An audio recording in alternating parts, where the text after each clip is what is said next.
This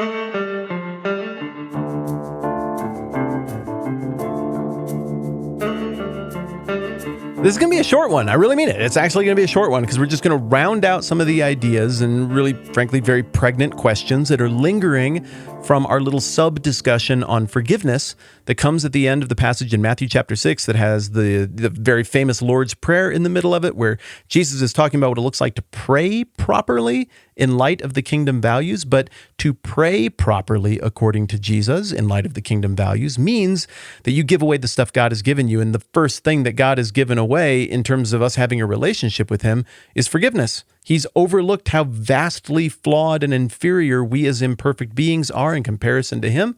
So the whole relationship with God is predicated on his forgiveness, his grace, which means if that's what that relationship is predicated on, Jesus seems to be intoning that all relationships flowing from the person who's received that forgiveness should also be marked by such forgiveness. And this really sounds like a beautiful principle, something that'd be cool to write like some kind of Christian song and we could sing it together and like really mean it and close our eyes and there could be smoke and maybe lights and stuff and we could repeat the chorus 72 times to show that we really, really, really mean it.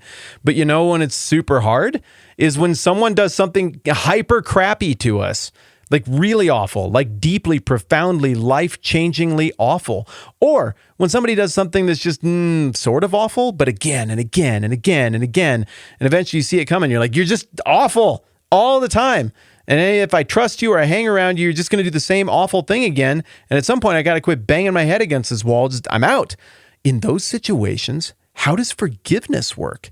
Can kingdom citizens actually be expected to be loving and forgiving toward people who are abjectly awful to them? I don't mean like said something mean one time in the hallway or gossiped a little bit or hurt your feelings. I mean awful stuff. What does it look like to forgive? And if you've been hanging out with me over the last couple of conversations, my guess is that you're listening to this too. And you're like, that does sound great. And I understand that I guess I have to do that. But as I understand forgiveness to be, I'm not sure I can do that. Let's break down that concept, actually, because I hear that a lot these days, the concept of I just can't forgive or I'm not ready to forgive. And from a counseling, self-actualization, processing through anger and hostility perspective, I get it. I think it's totally valid language. I certainly feel that impulse. And I would imagine that God, who knows all things and made us and understands hurt and pain, that he would understand that impulse. But the text holds out absolutely no off-ramp or exception to forgiveness. Nothing, anywhere, ever.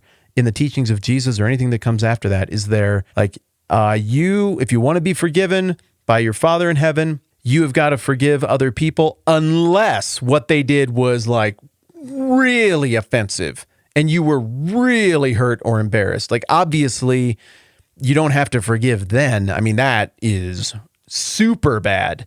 So there, my command unto you, my children, would be to like work on it. Just like work toward forgiving. That's not Jesus' language at all. And so to understand what he's saying in the text that we're trying to wrap our brains around, we have to understand what he's not saying. And I got to point out that he never gives some kind of exception. If anything, the implicit language of Jesus about forgiveness seems to be that forgiveness exists because of heinous things.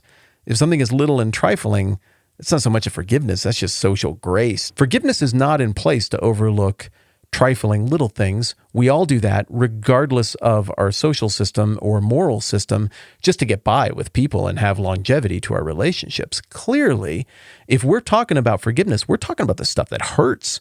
We're talking about the worst stuff imaginable, the stuff that I will take a pass on even describing as an example for the sake of the conversation here. You just fill in the worst stuff you can think of. That's the kind of stuff that Jesus is talking about forgiving, not working on, but just doing. Let's just do a hypothetical here with me. Let's say somebody did something horrible to me, like maybe when I was a kid, or like something to my body, like something terrible that you wouldn't want them to do to anybody else ever, and they have to be stopped, and you just can't trust that person anymore because they're probably going to do stuff like that again. I mean, the pushback on the text might be, well, how can I forgive somebody like that? They're just going to keep doing that. Don't I have some kind of obligation to justice or to some kind of closure with them or to prevent them from doing that to other people? And I think the response here is that it is very common for us today to conflate two things that are very different: forgiveness and reconciliation. Those are not the same thing. But a lot of times when we think about forgiveness or we hear Jesus say words like this, we think reconciliation.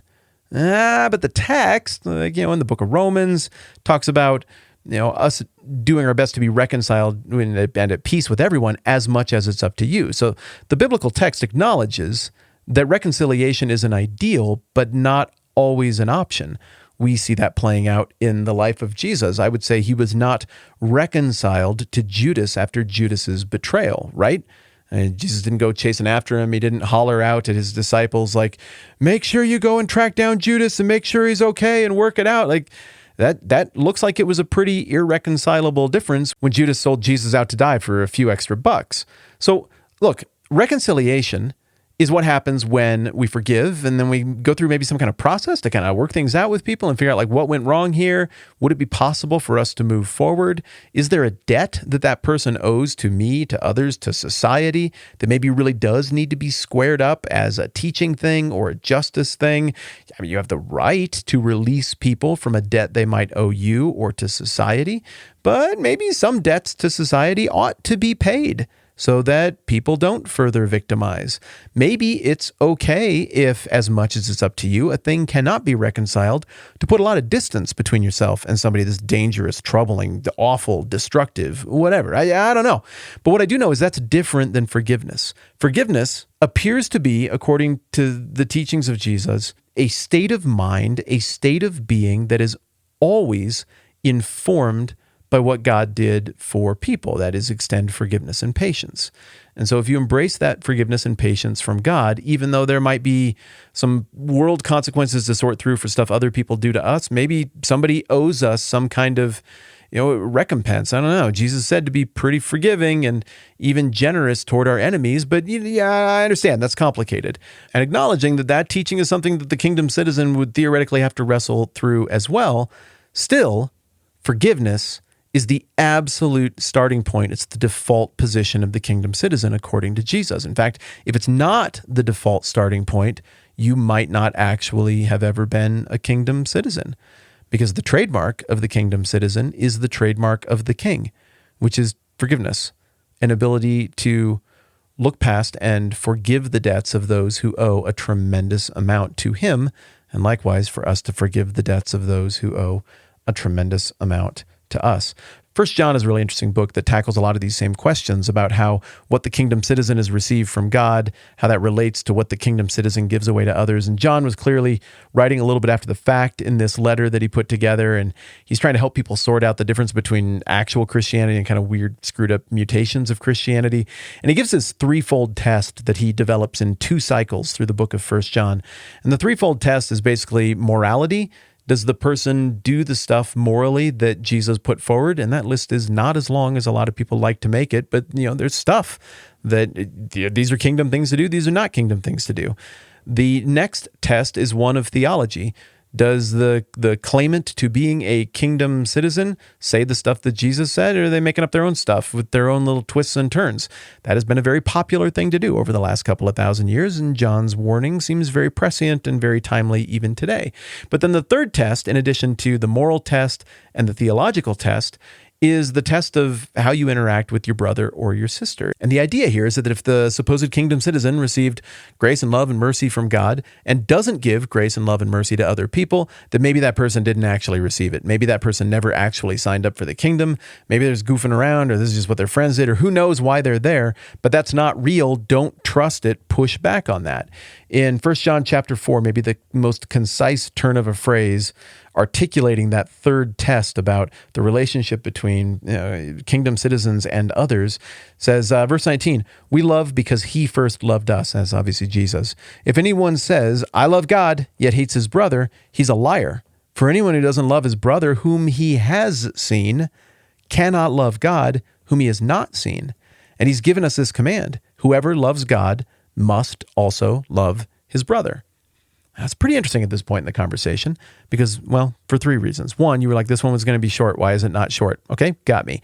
2, because there are a bunch of you sitting here who are from some kind of Christian tradition or Christian background, and you're like, wow, that is pretty convicting because I've been burned in church and I've seen really not loving things, and it's even maybe messed with my faith and been really frustrating.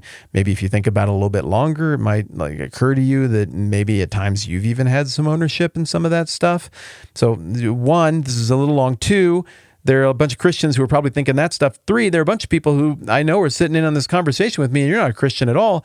And you're like, wow, if Christians actually did the thing that said, that would be a lot more interesting to me. But a lot of the press that I see about Christianity and a lot of the tweets and a lot of the Facebooking and a lot of the other things, it seems like lots of people claim that they want to love God, but the whole part where you go on to be like the consistent thing then is to love other people, I don't know if I see that one quite as much. And to the person who might hold that opinion, who's an outsider to Christianity looking in, I would say you're about half right. I think about half of the time that you see that, you're actually observing hypocrisy on my part, and you are absolutely correct. Yep, there's a reason that Christians actually need a God and aren't perfect, because we just do stupid stuff and we don't get this right all the time. But I would also submit that there's another half of the time where, I don't know, Christians, it can be a pretty easy target, and sometimes Christians are actually doing things that are good and redemptive and getting no credit, and maybe even getting beat up or framed in ways that aren't entirely fair historically. Both of those realities can be true at the same time, even if that makes us uncomfortable. So here's a text that kind of cuts for everybody. People in the faith, people outside the faith. It gives us all a ton to think about. But what it does also is it kind of lands the plane on this concept that we've been processing for the last 3 days, that if you got forgiveness, you got to give away forgiveness. That forgiveness, additionally, is not reconciliation. Reconciliation is the goal, but a spiritual state of grace toward everyone is the trademark of the Christian. It's the most basic tier 1 technique that on the Christian skill tree chart, everybody has that one ticked at the very beginning. You got to have that one, or the rest of the Christian skill tree is completely irrelevant. And because forgiveness is that trademark basic skill 1 tier that identifies all Christians, it is a constant state of being, not an intellectual action that we do each time we're wrong. Kingdom citizens are just supposed to live in a state of constant forgiveness and grace. Is that weird? Is it antithetical to the rest of how things are? Well, hey, that's why we're looking at the Sermon on the Mount, right? Because all of this is upside down kingdom stuff. And frankly, it's very challenging and very difficult. And it all sounds nice when we started back on the Beatitudes. And it's like, oh, poor people and the poor in spirit and oh, mercy is important. And we're like, oh yeah, that's great. That's beautiful. And then we actually start gaming it out. We realize, dang, this is a little bit challenging, but well, there's a reason this has had staying power, and I'm content to just let that challenge simmer on the question of forgiveness for the time being. Hey, thanks to everybody who has my back on the whole Patreon thing. That means such a tremendous amount, and a handful of additional people jumped in this week, even with little stuff.